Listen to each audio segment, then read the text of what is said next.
번째는 박영수 특검 과연 잘 수사하고 있는지, 앞으로 어떤 방향으로 수사를 진행해 갈 것 같은지에 대해서 김도희 변호사님이 여러분 앞에서 말씀하겠습니다. 힘찬 박수로 김도희 변호사님 모시겠습니다.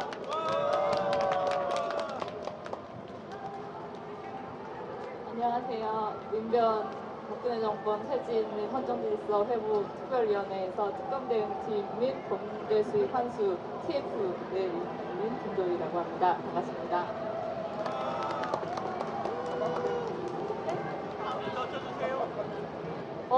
처음에 버스킹을 나가라고 하시는데 제가 사는 곳이 홍대거든요. 그래서 버스킹? 이렇게 앰프 들고 동요라고 또 불러야 되나, 아니 막춤이라도 쳐야 되나, 이런 걱정을 했는데 다행히 그런 건 아니라고 하셔가지고 안심을 했는데, 그렇다고 또 제가 이렇게 달변이라거나 그런 것도 아니라서 지금 매우 떨립니다. 여러분들이 좀 오픈 마인드로 리액션도 해주시고 하면은 이제 힘이 솟아서 잘 할 수 있으니까, 이생 변호사에게 응원해 주시기를 부탁드리고요.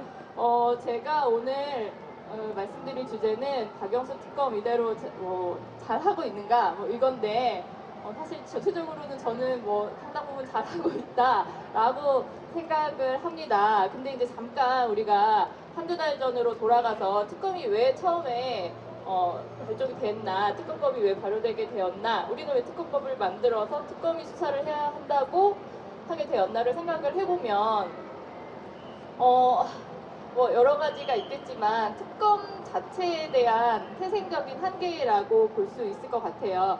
우리가 여태까지 헌정 이래로 이게 12번째 특검인데, 지금까지 했던 특검들이 온로비, 99년 온로비 특검부터 시작해서 BK 특검, 삼성 특검, 그다음에 내곡동 사전 특검, 대통령 측근 비리 특검, 이런 것까지 좀 뭔가 공통점이 있는 것 같으시죠? 뭐죠? 이거 화이트 칼라 범죄. 돈과 권력을 가진 상류층의 사람들이 본인들의 돈과 권력과 지위를 이용해서 부정부패를 한 그런 범죄를 말하는데, 문제는 우리가 정치나 경제 이런 부분에 대해서 국민들이 피로감과 혐오감 같은 걸 느끼게 해서 무관심한 것도 있고, 또 뒷거래를 많이 하죠. 그래서 뒷거래를 많이 하기 때문에 잘 알기도 어렵고, 그런 반면에 이런 화이트 칼라 범죄는 굉장히 국민들에게 큰 악영향을 미치는 그런 범죄입니다. 이번 사건도 최순실, 박근혜 게이트, 이 국정농단 사건도 저는 마찬가지라고, 아주 전형적인 화이트 칼라 범죄라고 생각을 합니다. 그렇죠. 심지어 대통령 측근도 아니고 당사자가 대통령이죠. 대통령이고, 그래서 근데 솔직히 말하면 이런 특검이 여태까지 해서 제대로 정말 잘 되었다 이렇게 된 거는 솔직히 또 많지는 않은 것 같습니다. 왜냐하면 그 돈과 권력을 지닌 상류층들이 계속 이 사람들을 수사를 잘 못하게 압박하고 종용하고, 그다음에 요리조리 법꾸라지처럼 잘도 빠져나가고 이렇게 하기 때문에 여태까지 아주 박수칠만한 우리가 큰 성과를 보지는 못했기 때문에, 저 역시도 이번 특검 수사가 시작되면서는 좀 반신반의한 면도 있었고 좀 우려도 했습니다. 그럼 여러분도 마찬가지시죠. 청문회에서 얼마나 많이 뒷목을 잡았습니까? 그런 걸 보면서 특검에서 잘 할 수 있을까? 대통령과 삼성, 재벌 이런 사람들을 정말 제대로 수사를 해낼 수 있을까? 이런 걱정들을 하셨을 것 같은데, 막상 이렇게 특검이 시작되고 나서 특검 준비 기간부터 굉장히 특검이 달렸죠. 파죽지세로 딱 그런 우려를 불식시키겠다는 듯이 처음부터 삼성, 박근혜 여기를 타깃으로 해서 뇌물죄, 삼성, 박근혜, 걔가 최순실을 이용해서 뇌물죄 이거를 딱 이렇게 정점으로 놓고 수사를 하겠다는 의지를 많이 보였고, 그리고 구속영장이 발부가 된 것도 있고 기각된 것도 있지만 안종범, 최순실 또 누구죠? 지금 기각돼서 우리가 너무 안타까워하고 있는 이재용에 이르기까지 특검 구속영장도 많이 신청을 했죠. 2007년도, 8년도에 그 삼성특검, 조준웅 특검에서 이건희를 구속조차 하지 않았던 특검과는 비견이 되는 거라고 생각을 합니다. 아, 죄송합니다. 아닙니다. 많이 빼먹었습니다, 보니까. 네, 그리고 이제 특검법에서는 이제 또 논란이 많았죠. 수사 대상에서 1호부터 15호까지 했는데 그 15호가 수사 중에 인지한 사건까지 대상이 된다고 했는데 그거를 이제 특검에서 적극적으로 해석해서 세월호 7시간이나 아니면은 그 최태민 그 사이비 종교 문제까지 우리가 그 뿌리캐기까지 다 들어가겠다라고 이제 초반부터 박영수 특검이 얘기를 했죠. 저는 그 얘기를 하고 싶어요. 박영수 특검이 이재용 구속영장을 신청하면서 얘기를 한 게 국가 경제에 미치는 영향도 중요하지만 정의를 세우는 일이 더 중요하다고 판단했다. 이렇게 얘기를 했죠. 저는 이거를 좀 다르게 말해보고 싶습니다. 그 정의를 세우는 일이야말로 국가 경제와 국가의 정치와 경제와 사회와 그런 부패한 모든 것들의 환부를 도려내고 새로운 세상을, 새로운 시작을 열 수 있는 그 첫걸음이 아닌가. 예, 그걸 좀 조치해서 생각을 해보고 싶은데 동의하시나요? 근데 이제 이렇게 전반적으로는 특검에 대해서 긍정적으로 평가를 하지만 우리는 좀 더 열심히 하라는 차원에서 지금 약간 놓치고 있다 혹은 미진하다 하는 점을 몇 가지만 간단하게 지적을 하고 싶은데 첫 번째는 삼성을 굉장히 지금 열심히 수사를 하고 있죠. 그리고 이제 이어서 SK 롯데도 한다고 합니다. 근데 저는 매우 허전함을 느낍니다. 현대차가 왜 빠지는 건지 저는 잘 알 수가 없습니다. 이미 검찰 수사에서도 뭐 KD 코퍼레이션이나 그다음에 그러니까 수주에서 일감 몰아주기 같은 걸 했고 플레이그라운드에 뭐 60몇 억에 이르는 광고를 넘겨줬고 그리고 사실 현대차가 가장 원했던 그런 뭐 비정규직 연장이라든가 쉬운 정리해고라든가 이런 것들을 자그마치 그냥 뭐 다른 것도 아니고 법을 만들어서 우리가 그걸 실현시켜 주겠다. 박근혜가 2번이나 그렇게 말을 하지 않았습니까? 근데 그럼에도 불구하고 현대차가 빠진 거는 매우 허전하고 섭섭하다. 물론 이제 다른 재벌들도 점차적으로 해나가야겠지만 현대차가 빠져서는 안 될 것이라고 생각을 하고요. 다음으로 이제 우병우와 김기춘입니다. 정말 문제적 남자들이라고 생각하는데 우병우는 예, 민정수석인데 우병우가 뭐 얼마나 그 아시죠? 황제수사 논란부터 시작해서 뭐 민정수석으로서 뭐 직권을 남용하고 뭐 권한을 남용하고 직무를 유기하고 각종 이권을 챙기고 뭐 이런 것들에 대해서 낱낱이 밝혀져야 될 거라 생각하고 그리고 김기춘에 대해서도 뭐 박영수 특검도 사실 김기춘은 정말 어려울 것이다 이렇게 말을 했지만 요즘에 이제 특검 수사에서 김종이나 차은택이 얘기를 하고 있죠. 불고 있죠. 하나씩 김기춘이 뭐 정일한테 잘해주라고 뭐 시켰다 뭐 이런 것들을 불고 있기 풍부를 하고 있기 때문에 지금 좀 더 두고 봐야 할 일이라고 생각하고 그리고 저는 김기춘에 대해서 한마디 덧붙이고 싶은데 김기춘은 사실 지금은 조윤선과 함께 문학의 블랙리스트로 좀 초점이 맞춰져 있는 것 같습니다. 그렇지만 김기춘은 그 유신 시대의 사고를 그대로 가지고 비서실장으로서 뭐 문학계뿐만 아니라 그 대한민국의 모든 영역, 정치, 경제, 사회, 뭐 법조, 교육 전반에 걸쳐서 다 그런 블랙리스트처럼 관리하고 통제하고 또 공작하고 그렇게 해서 지금 이 나라를 이 모양으로 만들어 놓은 거 아니겠습니까? 그쵸? 예. 그래서 손이 너무 차요. 네.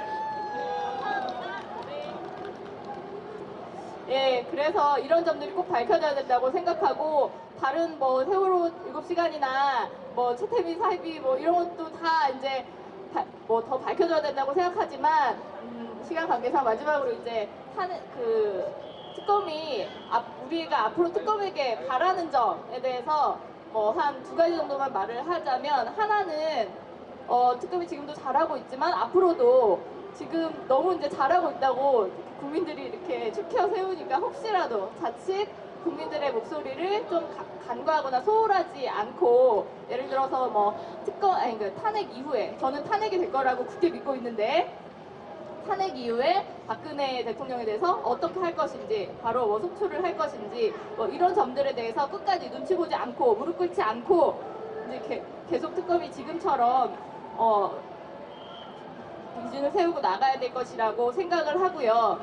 그리고 정말 또 하나 강조드리고 싶은 거는 제가 지금 뭐 TF를 하고 있어서 그런 건 아니지만 범죄 수익 환수가 저는 정말 중요하다고 생각합니다. 이 사람들이 누굽니까? 돈과 권력을 가지고 그것을 이용해서 국민들을 우롱하고 그다음에 헌법과 민주주의의 가치를 파괴하고 그런 사람들 아닙니까? 저는 이 사람들을 정말 단죄하려면 그것은 그 사람들이 돈과 권력을 이용하고 또 그거를 더 큰 돈과 권력을 추구하는 사람들이기 때문에 이 사람들에게 그 돈과 권력을 박탈시키는 일이야말로 정말 이 문제를 완결적으로 해결하는 일이라고 생각을 합니다. 근데 이제 권력을 그 사람한테서 이제 권력을 어떻게 뺏을 수는 있을 것 같은데 돈이라는 거는 정말 꼬리표가 없어서 이 돈이 어디서 어떻게 가는지 참 전부 다 환수하는 게 여태까지 거의 없었습니다. 환수라는 게 정말 어렵고 없었는데 그렇다고 이거 가만히 놔둬서는 안 되잖아요. 뭐 유병헌처럼 뭐 죽었다고 못한다든지 형사 처벌을 못했다, 뭐 공소시효가 지났다, 뭐 했다 해가지고 여태까지 환수를 잘 못했지만 새 법을 만들어서라도 이제 이 범죄 수익을 환수해서 피해를 당한 사람들에게 우리 국민들에게 다시 돌려주는 그런 범죄 수익 환수까지 특검이 꼭 염두에서 계속 수사를 진행하고 그 일까지 연결시켜 나갔으면 좋겠습니다. 예, 이제 마지막입니다. 정경유착 그리고 이제 공작 정치 근절하고 정치 검찰과 개혁, 정치 검찰과 이렇게 말이 꼬이네요. 재벌도 이제 제대로 개혁해서 빈곤율, 자살률, 그리고 이민율, 이민 소망률을 떨어뜨리자. 이거를 좀 낮춰보자라고 하는 게 이제 소망인데 저는 개인적으로 그렇게 생각합니다. JTBC 시청률이 2자릿수까지 올라가고 이번에 특검에서 그 이재용 구속영장 청구가 기각되니까 사람들이 어떻게 했죠? 특검 사무실로 꽃다발을 막 보내더라고요. 저는 이 이유가 사람들이 정말 언론이나 이런 특검이 비유적인 표현이 아니라 정말 이 본인들의 목숨을 내놓고 하는 일이구나라는 걸 국민들이 공감하고 같이 느끼고 있기 때문이 아닌가 그렇게 생각을 하고요. 그래서 앞으로 특검도 더욱 언론도 더욱 힘내주셨으면 좋겠고 저도 밖에서 저희도 민변도 힘 닿는 데까지 열심히 돕도록 하겠습니다. 바로 마치겠습니다. 감사합니다. 네, 질문 해주십시오.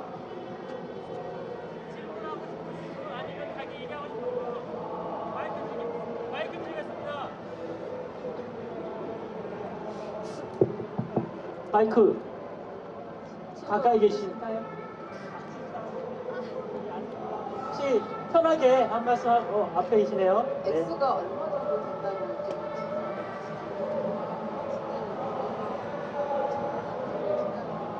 마이크 좀 가까이 대고 큰 소리로 같이 해주시면 다른 분들 그러니까 환수 금액이 좀 어느 정도 된다라고 좀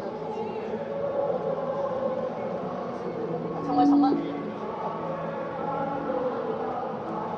환수 금액이요. 그거는 정말 어디까지 법에서 정할지 만약에 지금 저희가 하고 있는 게 이제 형사 처벌을 받은 거는 범죄수익 환수법으로 되는데 그게 안 되는 거는 형사적으로 처벌을 안 받거나 아까 말씀드렸듯이 사망을 하거나 이런 경우에는 몰수를 못 하잖아요. 그래서 이제 그 경우를 대비한 민사로서 특례법을 지금 저희가 준비하고 있는데 만약에 그렇게 된다면 정말 범위를 어디까지 할지 정말 딱 그 당시에 예를 들어서 최태민이 이건 예를 든 겁니다. 박근혜가 예전에 전두환을 받은 6억을 시드머니로 해서 그거를 이렇게 불렸다. 최태민이 그거를 상속을 했다. 이렇게 해서 거기까지 거슬러 올라가면 정말 이거 걷잡을 수 없이 커지겠죠. 그걸 유례재산이라고도 하고 혼화재산 이렇게 여러 가지 범주로 해가지고 어디까지 그 환수할 재산을 범인 지을 건지를 이제 정할 수 있는데 뭐 그런 식으로 하면 저도 이제 계산이 안 되는 거고요. 예, 근데 이제 기본적으로 뭐 왔다 갔다 한 뭐 그 뇌물에 따른 대가, 그 대가를 뭐 사면 대가를 뭐 얼마로 책정을 할 수 있는지, 뭐 면세점 특혜를 준 거를 또 얼마로 책정할 수 있는지 이런 것들은 조금 더 합의가 필요한 부분이라서. 근데 저희가 이제 뭐 기본 그 이전에 기본적으로 딱 우리가 이렇게 액수로 딱딱 알 수 있는 것들만 하더라도 저는 몇 조 원대는 넘어가지 않을까. 왜냐하면은 뭐 이재용도 뭐 그런 이재용도 그런 뇌물의 대가로서 얻은 그 합병이나 이런 대가도 지금 뭐 3조에서 많게는 6조까지 지금 그 추산이 되고 있거든요. 뭐 그런 거에 따르면 정말 말 그대로 천문학적 숫자가 되지 않을까라고 생각을 합니다. 또 다른 질문 있습니다. 네, 그러면 이것으로 마치겠습니다. 감사합니다. 다음